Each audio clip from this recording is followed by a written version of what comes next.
I need to talk about something that's been heavy on my mind, and honestly, it's something that a lot of people in the Black community have been struggling with for a while now. If you've been paying attention to social media, you've probably seen the waves of Black women coming forward, speaking out, expressing their frustration and disgust about what's happening right now.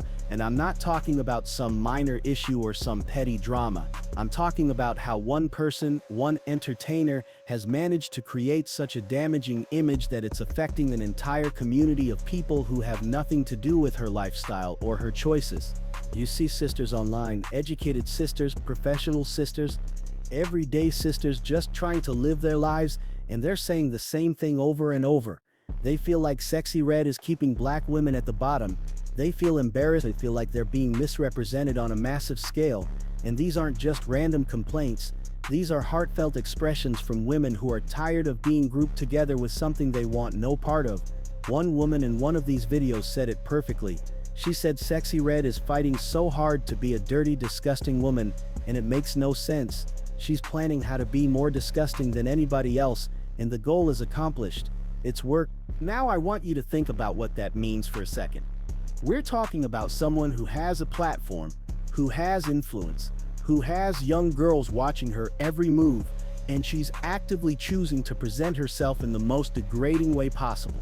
And the thing is, this isn't happening in a vacuum. This is happening in a society where Black women are already fighting against negative stereotypes every single day. They're already dealing with people making assumptions about them before they even open their mouths. And now you've got someone who's essentially confirming every negative stereotype that people want to believe. The reality is, in everyday life, you're not going to see Black women acting like Sexy Red. You're going to see smart, educated, loving, caring Black women. You're going to see doctors, lawyers, engineers, professors, mothers, entrepreneurs. Our women do great things. They achieve at high levels despite facing obstacles that others never have to deal with. But here's the problem. For a lot of people, especially people who don't have regular day-to-day interactions with Black people, they're not seeing those real women. They're getting all their perceptions from movies, rap songs, TikTok videos, Instagram clips. So when they get online and see a clip of Sexy Red talking about her vagina, talking about how nasty she is, they're putting two and two together in their minds and thinking, oh, this is how most Black women are, and that couldn't be further from the truth. This is what makes someone like Sexy Red so dangerous. She's not just an entertainer making questionable choices, she becomes a weapon that's used against the entire community.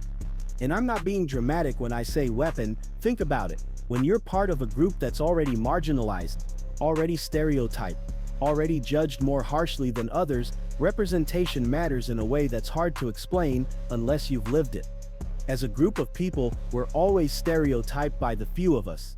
Most women are not Sexy Red. Most of them are just chilling, minding their own business, trying to find their way in life. But to certain groups of people, we're all like that. One person does something crazy, and suddenly all Black people are like that. That's just how we're judged. Now let me tell you about something that really drove this home for me. There was this whole situation with her makeup line. I was late to hearing about it, but when I found out, I couldn't believe what I was hearing. She came out with a lip gloss line, right? And the names of these products. I'm telling you, it's another level of filth and disgust. We're talking about lip gloss flavors called things like gonorrhea green, chlamydia cream. She's naming makeup products after sexually transmitted diseases. Let that sink in. STDs.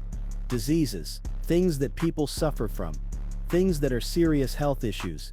And she's turning them into makeup product names like it's funny, like it's cute, like it's something to celebrate. And people were buying them. Young, impressionable minds found that something worth purchasing, which is sad. It's crazy work, as they say. You've got lip gloss brands named after infections and discharge and all kinds of nasty stuff, and somehow this became a product line that people supported. She even described it herself in a video talking about having colors called nut and yellow discharge and booty hole brown. I'm not making this up. These were real products with real names that she thought were clever or edgy or whatever she was going for. And you've got to ask yourself, how do we get to a point where this is acceptable? How do we get to a place where a Black woman is out here marketing disease and filth to other Black women and young girls, and people are celebrating it? This is what I mean when I say she's keeping us at the bottom. She's fighting to be at the bottom, fighting to be seen in that light. And the most frustrating part is that young girls are watching this stuff. They're absorbing it. They're being influenced by it. You've got middle schoolers and even younger kids who are fans of Sexy Red. Their moms are letting them listen to her music, letting them watch her content, letting them buy these products. And what kind of message does that send? What kind of self-image are these young girls developing when this is what they're being told is cool, is successful, is worth emulating? I went to a Chris Brown concert recently and I was shocked when Sexy Red came out to perform. I didn't sign up for that. I don't know a single Sexy Red song, but apparently some people in that crowd did, which is why she was there. And looking at the crowd during her performances in general, I've noticed something interesting.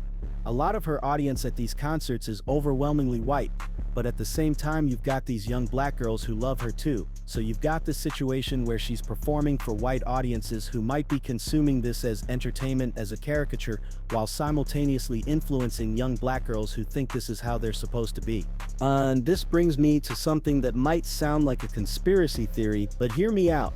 There's been talk online, some of it joking, some of it serious, about whether someone like Sexy Red is being deliberately promoted as part of a bigger agenda. One post that went viral was a parody, but it said something like leaked government documents reveal Sexy Red has been a CIA operative since 2018, with a mission described as culturally critical. Now obviously that specific post was a joke, but the comments under it were interesting. People were saying things like, "I've been saying this for years. The government goes into the hoods, picks the most foul-mouthed, ghetto, ignorant person they can find, puts money behind them, and circulates their music with the sole purpose of influencing younger people toward degeneracy." Now, whether you believe that or not, what's undeniable is that there's a pattern. There are many positive black artists out here that the industry won't promote. For one, they don't want black people to have a positive image to look up, and for number two, sad to say, but positivity doesn't really sell as good as negativity. And I don't know why that is, but we need to change that narrative. God forbid they actually want black people to have positive influences so we can start to move the needle a few points. God forbid we get intellectuals in front of kids and they become the cool people in our community. That would be empowering. But do they want that? Because I don't understand why you wouldn't want black people to be doing better financially, getting out of poverty, breaking cycles. What does it say about you if you're not into that? Think about it from a business standpoint too.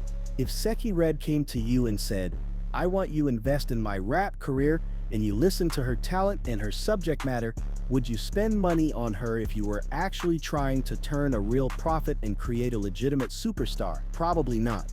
She's not particularly talented as a rapper. No bars, no nothing. It's like she didn't even try. She didn't put effort into it. Nursery rhyme, ABC 1, 2, 3 type of rapping. And she's not talking about anything of substance. So why is she being pushed? Why is she getting these opportunities? The only answer that makes sense is that she serves a purpose beyond music. She's the type of person that gets put together by elites so they can destroy a community. From a pure profit standpoint, she's a bad investment, but from a social engineering standpoint, she's perfect. And let's not forget some of her other choices. She's an active Trump supporter, which added a whole other layer to this conversation. Now, some people might say, well, Trump gave people money, he got some people out of jail, so people in the hood support him, and that's true to some extent. A little bit of free money goes a long way. But let's be real about what's happening. Trump is smart about what he does. He can't just come out and fully show his hand because he still wants the black vote, so he knows how to play it. He'll go and release degenerate rappers from jail, but he's not releasing anybody of real importance. He's not releasing Black Panther leaders. There are so many black radicals still in jail from the 70s and 80s that just got forgotten about. That man is smart, and having someone like Sexy Red supporting him, performing for his crowds, that's strategic. Not only does he do that, but he also convinces poor, uneducated white people that all black people and immigrants are the reason why they're poor and can't afford to feed themselves. That's a trick in and of itself. What really gets me is when this first started blowing up. When people were first criticizing Sexy Red, there were actually college-educated scholars getting on social media calling people anti-black for saying they didn't support her minstrel show. They were all over the timeline defending her, talking about how everybody's got an auntie like that, as if that makes it okay. Baby, if your auntie is a grown woman trying to go to high schools and promote her sexually explicit songs, she needs to be dealt with. These same people were silent when Sexy Red got on stage with that Trump hat, but they were calling critics anti-black. And now look who's really anti-black. Hypocrites. The truth is, I don't know who her real fan base is, and I be trying to figure it out because every black woman I talk to, they're against Sexy Red. They're anti-Sexy Red. So this stereotype that all black women love her and act like her, that's not true at all. It's these younger girls, that's her fan base. Young black girls and young white girls. And those young black girls, their self-esteem is being destroyed piece by piece. She's making a mockery out of black girls' hair, saying it looks like carpet, saying it's unattractive. She literally posted something like, "I mess with people with carpet hair, they're cool, but if you're talking trash, I'm gonna call you carpet hair." So not only is she influencing these girls to be ratchet and nasty, but she's also insulting them at the same time. Every time I hear her music in my car, I turn it off because I know she's detrimental to the black community. I know she's influencing young girls to make terrible decisions. I know that's what that's doing. And look, let's not forget she went live and exposed herself inappropriately. Accidentally leaked explicit content, and she knows she's got a young fan base. That's crazy work, that's irresponsible at best and predatory at worst. If you're a parent with daughters, especially if they're in their teenage years, please talk to your girls about this. Make sure you tell them this is not the way to go because that's her fan base. She is going to tear your daughter's self-esteem down. Keep letting your daughter listen to this and see what happens. She's going to turn your daughter into something you never intended. Facts. As a man, I don't understand why any grown man would be listening to her in the first place. She's garbage as a rapper. No grown man is bumping Sexy Red. I hope not. Anyway, and for black men, we shouldn't be supporting this either because it affects our mothers, our sisters, our daughters. It affects how our community is perceived as a whole. But I want to be clear about something. Sexy Red is literally a minstrel show in real life. But in everyday life, you're not going to see black women that act like her. Shout out to all my black queens.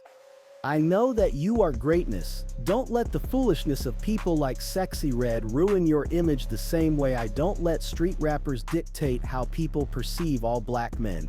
Everything about her does such a bad service to every black woman who became a doctor, lawyer, engineer, professor. She sold lip glosses named after STDs and body parts while real black women are out here changing the world.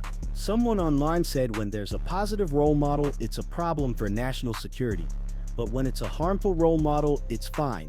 And that's the truth right there. We need to stop supporting this. We need to have these conversations with our young people. We need to make sure they understand that what they see in entertainment isn't what they should be aspiring to become. Because if we don't, we're allowing our community to be destroyed from the inside out by people who are profiting off our degradation. And that's something we can't afford to let happen anymore.